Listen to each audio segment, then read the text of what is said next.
Second quarter po ng laro ng Barangay Ginebra at ng Fort de la Shell. Dito po sa kanilang best of 5 series in the semi-final round. Yan po ang field goal shooting ng Barangay Shell. 7 out of 20. 7 out of 20. So, 30-something percent. Yung isa naman, 50%. Pero 14 lang. Sayang mga turnovers. Jackson missing that one. Romel Santos is in the game. And he scores right away off the follow-up. Yan ang sinasabi natin role player, back-up point guard. Kung 2 minutes, 4 minutes, 6 minutes ay laro niya. Dinalaro niya ng gusto. At may tira rin naman yung batang. Oo, nakita naman natin yan a couple of years ago na mag-umpisa yan dito. Although he was sidelined because of an injury. Medyo nakabalik na yan. Johnny Escobar with a good offensive rebound. Lamang ang Fort de la Shell ngayon ng isa, 16-15. Ganyan po nagiging takbo ng labang ito. Illegal defense. Yes, merong illegal defense na tatawagin dito sa Fort de la Shell. That will be the second violation of the rule by the Fort de la Shell Super Unleaded Squad. So bibigyan po ng technical free throw itong Barangay Ginebra at si Elmer Lago po ang titira. Well, I think he's the best percentage shooter from the free throw line just sa team na yan. No? And again, it goes back to yung una natin sinabi na talagang hinanap ni Noli Locsin na ipakita sa referee yung illegal defense. And they can get a couple of more of those technical foul shots as the game progresses. Mahaba pa ito. Umpisa pa lamang tayo ng second quarter, mga kaibigan. And we are tied at 16 all. Marlo Aquino humihingi ng pasa. Jay Mendoza trying to front him. And just as Marlo Aquino was able to swing away, he was held down by Jay Mendoza for his first personal foul. Samantala, Benny Cheng will see action for the first time this evening para sa Barangay Ginebra, vice Noli Locsin. Bench player na naman si Benny Cheng, so he plays the small forward position also. They've been going to Marlo Aquino talking about Barangay Ginebra. That has been their bread and butter play in this game, and it has worked time and again so far. Well, malaki ang mismatch doon, no? So, bakit ka naman di pupunta doon? Pag nag-double team sila, marunong naman pumasa si Marlo. Ako, na-trip si Baldavid doon sa crossover dribble niya, and it was out. Tumama po sa kanyang sapatos, and it will go to Formula Shell. Tabla pa rin tayo at 16. Samantala, Coach Perry Ronquillo sent in Joel Dualan to spell Chris Jackson. Well, going to the bench, ito yung sinasabi natin. Everybody's happy on that team. Samantala, Benji Paras na patid. And Baldavid will pick up another foul. That will be number 2 on Baldavid. At tama-tama naman yung paghinto ng play sapagkat pinapasok ngayon si Edward Naron para kay Baldavid sa panig ng Barangay Ginebra. Balik na naman sila kay Benji Paras, almost exactly like on the other side. Johnny Escobar is watching him. Matagal-tagal na rin magkakilala itong dalawang ito. Benji Paras takes him to the cleaners. Wala siyang power, upper body strength to stop Benji Paras from penetrating to the lane, throwing up that semi-jump hook. So 2-point lead dito para sa Shell. Gusto gumating ni Johnny Escobar. Instead, he is red in the face as he throws away possession ng Barangay Ginebra. Benji Paras standing his ground against Johnny Escobar in that particular sequence. Yan ang tinatawag natin na parang gigil, no? Now, inalis nila si Noy Castillo. Nandiyan na naman si Jerry Esplana. So, pwede mag-two-guard naman dito si Santos, no? That's right, 2-point lead para sa Fort de la Shell. Give and go play did not materialize. Although Jerry Esplana was claiming that he was fouled or hacked. Ito ngayon si Edward Naron para sa Barangay Ginebra, lamang kay Romel Santos. Binigay kay Elmer Lago at low post. Working against Jerry Esplana. Elmer Lago, inunti-unti si Jerry Esplana, and he scores in a short jumper. Advantage yun in height. And he knows how to post up a smaller man like Jerry Esplana. Tight ball game at 18 all. Pero pa tayo, 9 minutes and 24 seconds remaining in the second quarter. At ito si Benji Paras against Johnny Escobar in that very familiar play. Pero meron double team. Joel Dualan had to stretch to get that pass. Ito si Jay Mendoza, open shot for him. Dualan at Benny Cheng nag-aagawang para sa rebound. May tulak na nakita ron. At tingnan natin kung sino tatawagan. Si Benny Cheng. Well, nakapaganda posisyon na kuha ni Joel Dualan underneath the basket. Tignan mo naman kung kaano kalaki ang katawan nito si Joel Dualan. Talaga namang Wide madali. space. Oo, tsaka madali ka ma-wipe out dun sa eksena pagka yan ang kabanggaan mo eh. Jay Mendoza, libre na naman. Tapos. Alam mo, yun ang sinasabi ko sa isang player. When you get a shot like that, there's nobody inside. Oo. You should take your time. Yun, inapura niya yung tira Oo. niya. Take your time. Marami kang discarte dyan. Pwede kang tumira ng jump shot na 15-footer. Pwede mo pa ilapit yun. Pwede There mo was no saksak ng defense konti. inside. Oo. Maganda ang pagkakilos niya sa weak side.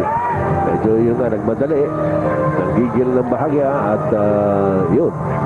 Sumabog sa kanyang mukha yung pangyayari yun. In the meantime, Elmer Lagos fouled. Referee Chua calling the charge on Jerry Esplana. Pangalawang team foul na yan kasamang Ed ng Formula Shell. Pareho sila ng Barangay Ginebra. Pangunang foul ni Jerry Esplana. Samantala, Benny Cheng is now working against Vic Pablo. There's a tight pass inside to Elmer Lago. Joel Dualan was there to spoil the party for Barangay Ginebra. Exclusively going to the post play for Lago. Nabasa ng depensa ng Formula Shell. Dualan leaves his man, comes and helps. That's a clean block there. Good defensive play is shown on your slow-mo, brought to you by Smart Bill Crusher Express. Get it, use it everywhere. Tabla pa rin tayo mga kaibigan at 18 all. Elmer Lago, bicycle shot, wala. At nakuha ni Jerry Esplana, rebound forward now to Romel Santos. Santos pulls up off the glass. Santo Malakas at Marlo Aquino with the rebound para sa Barangay Ginebra. Umuusok naman si Benny Cheng. Naghihintay ang depensa ng Formula Shell. And the ball goes out of bounds in favor of Formula Shell. That was not a good fast break play at all. Because it was Benny Cheng against 2 or 3 tatlo ka, oh. hindi ka naman rin magaling mag-dribble. You don't have the crossover dribble. Bakit mo lang pwepersa? Hindi, antayin mo na lang so you can get a shot. So, ang nangyari ngayon mga kaibigan ay status quo tayo at 18 all. Dito po sa ating second quarter. Vic Pablo out to Jerry Esplana. Look away pass to Joel Dualan who uses his left. Nice play by Jerry Esplana. Mas masipag itong mga ibang tinatawag natin mga players na Shell coming off the bench. They like to move a lot. They don't like to be static. Gusto nila magkaroon ng oportunidad na makakuha ng magandang tira. Ito na naman si Joel Dualan, no? Joel Dualan expecting that pass to Elmer Lago. At sinopaw niya itong si Elmer Lago pero ano ito? Jump ball situation. Jump ball. Oo. Ito po mga kaibigan ang replay nung tira naman ni Joel Dualan sa kabila. And the jump ball will be between Jolly Escobar and Jay Mendoza. Nakuha ni Elmer Lago, binigay kay Noli Locsin. Locsin in a heavy, no basket, merong offensive foul na nakita. At yan pangalawang personal foul na yan ni Noli Locsin. Tignan natin ulit ito sa ating slow-mo, pare. Magandang pang fake ni Noli. Does he bump into the man to get him out of the way? That should be a let go. I saw exactly the same play yesterday sa Portland at parang imposible. Nagulat ako kung paano natawag ng referee yung offensive foul kay Isaiah Ryder.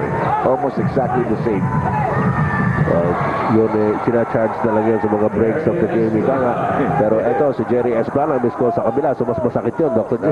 Para ka nawala ng puntos. Akala pa nga ni Noli, foul yun eh. Possible 3-point play pa. No? That's right.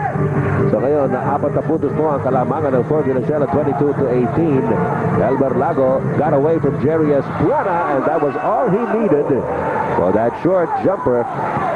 Elmer Lago cutting the lead down to 2 at 22-20. Jerry Esplana paikot-ikot lamang kay Elmer Lago. But Elmer Lago just staying with him. Esplana, however, with another fancy pass. This time to Joel Dualan underneath. Kaya sinasabi natin, pag si Esplana talagang maganda laro, maganda ginagalaw nitong Shell. Siyang gumagawa ng sitwasyon eh. Saka malaking point guard yan si Esplana and he's very, very strong. No? So marami siya nagagawa off the dribble. Nice pass. At ito naman si Joel Escobar nagmimimintis sa kanyang mga reverse layup. Ito na naman si Jerry Esplana, heady point guard of Formula Shell. Nilabas kay Romel Santos, natapikan. Napulot din ang Locsin para sa Barangay Ginebra. 24-24 point lead by Formula Shell and the pass to Benny Cheng.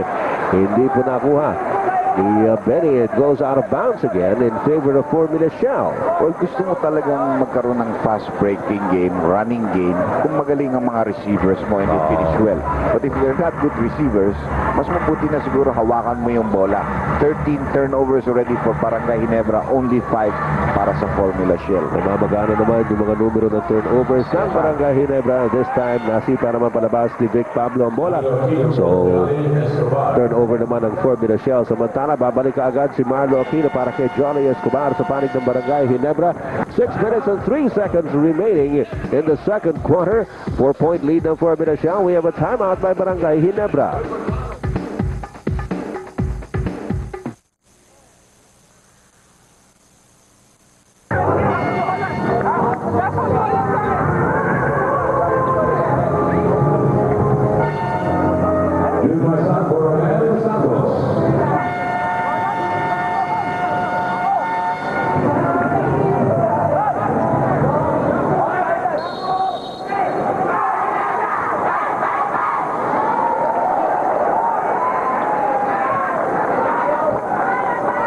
Hanford, the PBA underwear. Hanford, angat ka!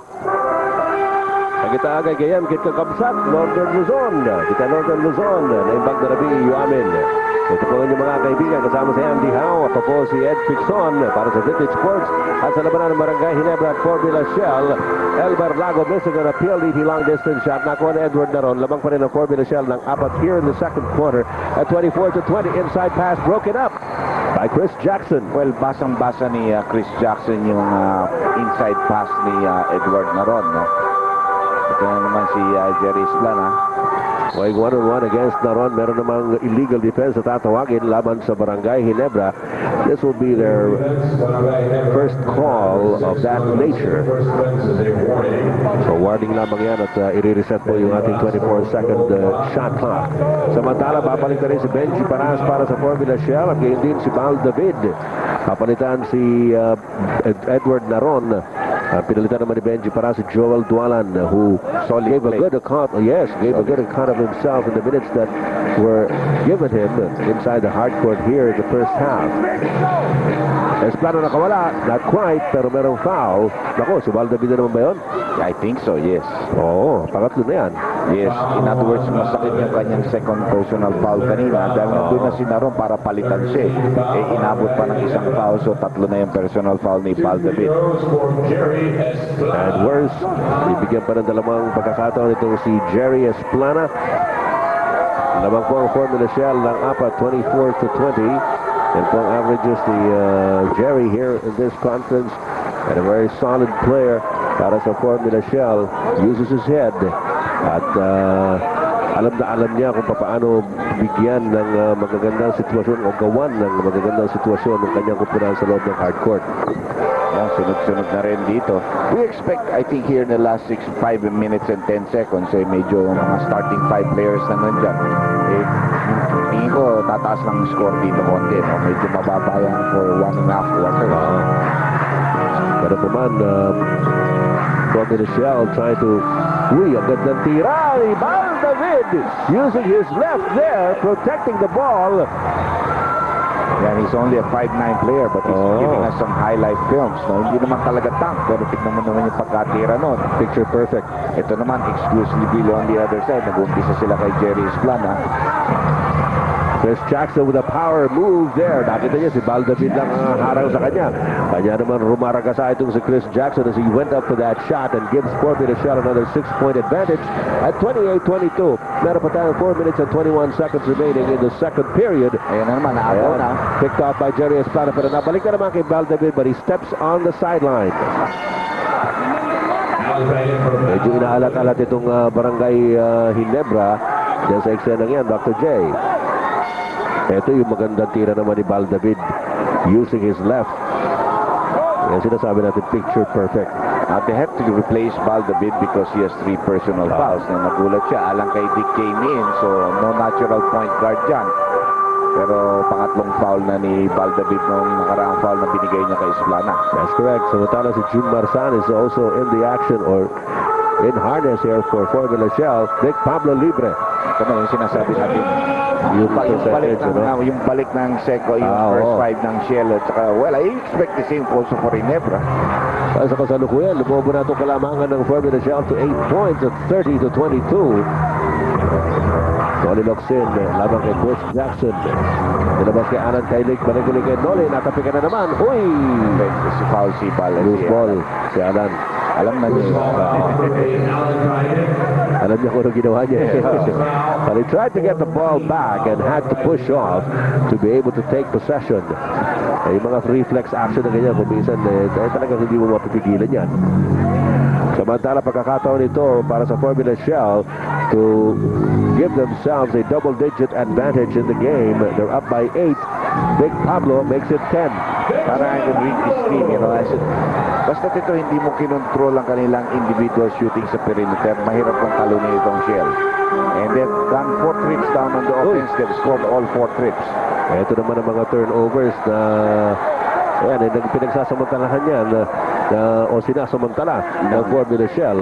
16 points of the turnovers of Barangay Ginebra. Let's see if they can add on to that. Ito, galing sa turnover na naman. Correct. Ayan, si Vic Pablo. Gandang batay ni Marlo, changing his shot in midair, no, si Pablo. It's a 10-point lead by Formula Shell. Alan Kaidik, binigay kay Elmer Lago, signals the play para sa Barangay Ginebra. Marlo Aquino waiting for the pass. He's up against Benji Paras. There's a triple team on him. Marlo Aquino looking around, finds Elmer Lago, binigay kay Benny Cheng. Ang layo dito para kay Benny. And not a very good shot there. Esplana to Vic Pablo. Inside pass, natapik ni Marlo Aquino. Here comes Barangay Ginebra, Noli Locsin. Fancy pass to Benny Cheng. Cheng in no man's land. Pinagtulong-tulungan siya ni Benji Paras, Chris Jackson, nandun si Vic Pablo. Samantala mga kaibigan, with the score standing at 32-22, 10-point lead by Formula Shell. Here in the second quarter, we have a timeout.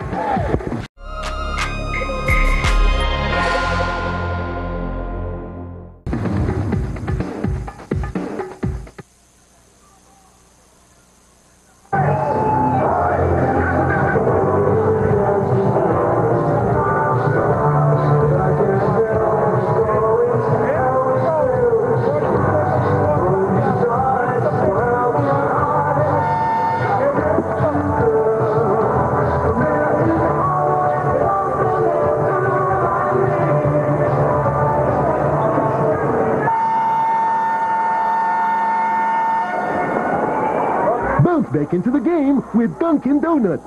Sounds good. Tastes even better. Always a pleasure to have you with us. Enjoying the action here in the PBA. Noli Locsin, second servings. Ayaw pa rin. And Vic Pablo grabs it para sa Formula Shell and starts off the break. Narito si Jerry Esplana.